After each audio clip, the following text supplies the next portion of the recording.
உணவை சமைக்க எவ்வளவு நேரம் ஆகும்? அவர்களுக்காக எவ்வளவு நேரம் நாம் காத்திருக்க வேண்டும்? எவ்வளவு காலம் தங்கினீர்கள்? இந்த சென்டென்சஸை நம்ம இங்கிலீஷ்ல எப்படி சொல்லலாம்னு பார்க்கலாம். இந்த சென்டென்சஸ்ல எல்லாமே எவ்வளோ டைம்க்கு நீங்க இதை பண்ணியிருக்கீங்க அப்படிங்கிற மாதிரி நம்ம கேட்குறோம். அதுக்கு நம்ம இங்கிலீஷ்ல ஹவு லாங் அப்படின்னு சொல்லுவோம். ஸோ இந்த சென்டென்சஸ் எப்படி சொல்லலாம்னு பார்க்கலாம். உணவை சமைக்க எவ்வளவு நேரம் ஆகும்? அப்போ அதுக்கு நம்ம இங்கிலீஷ்ல how long will it take? எதுக்கு? உணவை சமைக்கிறதுக்கு. So to cook the food அப்படின்னு சொல்லுவோம்.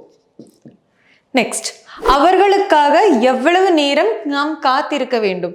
அப்போ how long should we wait? நம்ம எவ்வளோ நேரம் காத்திருக்க வேண்டும்? So should we wait. எதுக்கு? அவர்களுக்காக. How long should we wait for them? Next, நீங்கள் எவ்வளவு காலம் தங்கினீர்கள்? அப்போ தங்கிறதுக்கு நம்ம இங்கிலீஷ்ல ஸ்டேன்னு சொல்லுவோம். So how long did you stay? இனிமேல் நீங்களும் இந்த மாதிரி இங்கிலீஷ் கற்றுக்கணும் அப்படின்னா இங்கிலீஷ் கஃபே பேஜை ஃபாலோ பண்ணுங்க. Thank you. English Cafe. We present you the perfect English.